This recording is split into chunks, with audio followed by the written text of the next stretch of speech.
Oh man, there she is.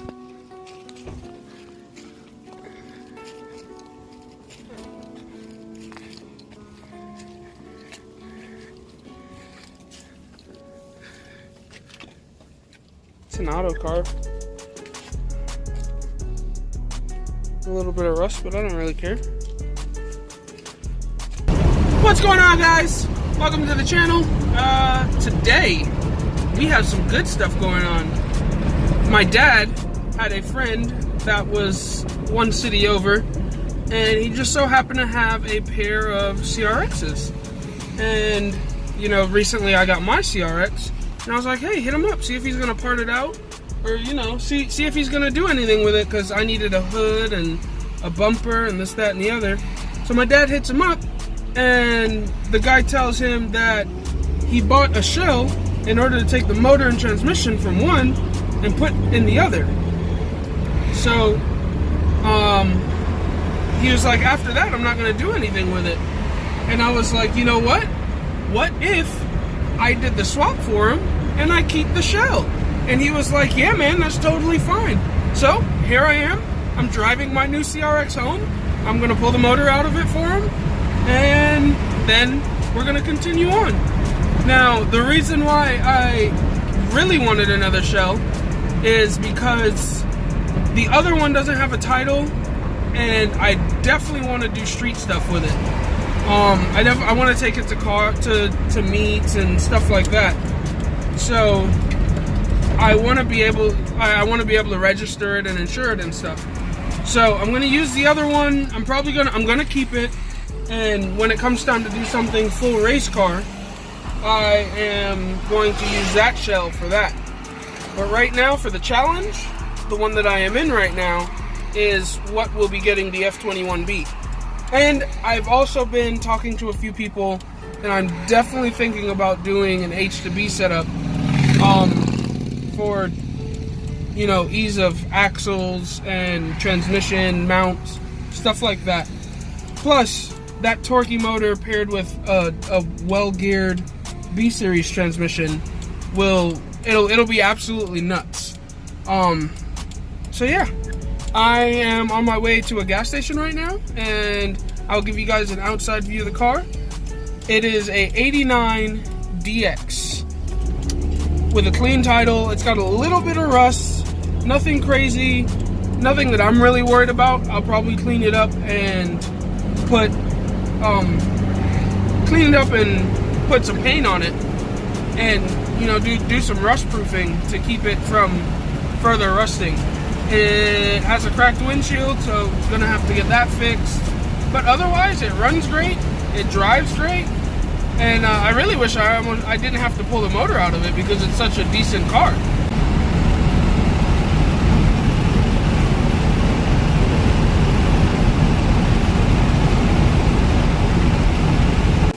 Make a quick stop at racetrack.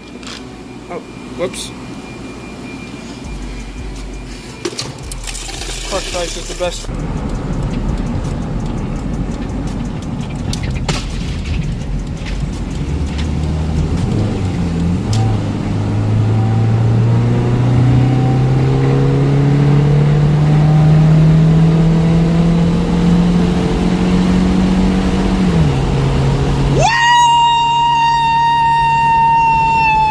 So I'm basically going to be using that one as a donor car, kinda. This one, it has some Bondo in the fender, it looks like. And that one has a pair of clean fenders. So we're going to put those fenders on this car.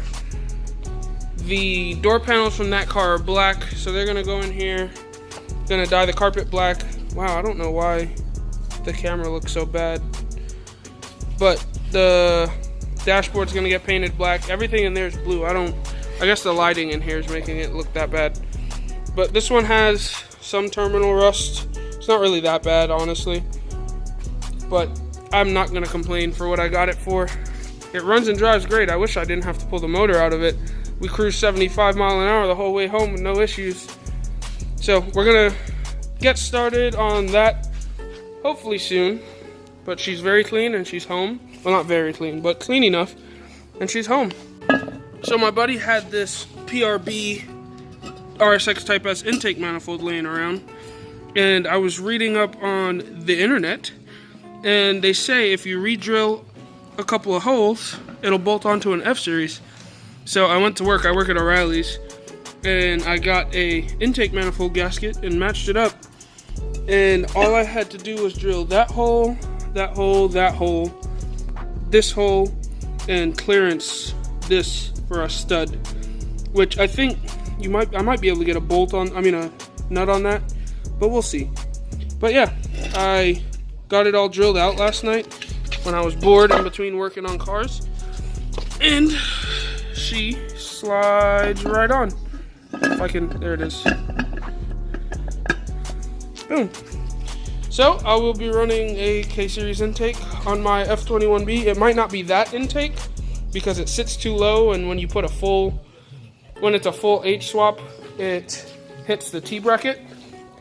So I'll probably go with an RBC, obviously because it's better, and it also will give me better T bracket clearance. So now that the overall game plan has changed once again slightly, now I'm going to take a more street car approach at this one, now that I have a title and I can actually play with it on the street.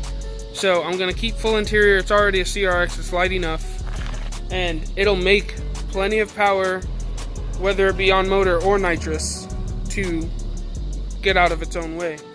So full interior, it will get a full exhaust now. I'll probably modify an H22 header to do full exhaust. Keep it kind of nice. I mean, it's comfortable enough to drive as it is, so it's not like it's going to be super uncomfortable to drive with the F-Series in it. But yeah, it's just going to be a full-blown street car pretty much, but it'll get down with its bad self. I was thinking if whatever the motor makes on motor, like naturally aspirated, I will spray it with that amount. So if it makes 180, I will spray it with a 180 shot. Progressive. I'm not on a mission to just blow it, but if it makes 180, it's gonna get a 180 shot. If it makes 200, it's gonna get a 200 shot. So that's the goal. And I mean, with enough nitrous, it'll go 10s. So I know I'm eventually gonna have to get a cage and all of that stuff, but right now I'm just gonna focus on getting the motor in, getting it wired, getting it running. So I'm gonna order ARP head studs, and I need the mount kit. I'm just gonna order the eBay mount kit. It's $90, and we'll see how it goes. Worst case scenario, I can always change it later on. I'm not really worried about it. And get the motor hanging, get the wiring harness made, and pull it all back out, paint the bay, and hopefully, fingers crossed, we'll be running mid to late October, which means it'll be just in time for cool weather here in Florida. So we'll see how it goes. But anyway, that's going to be the end of this video. Like, subscribe, share, all that good stuff, and stay tuned.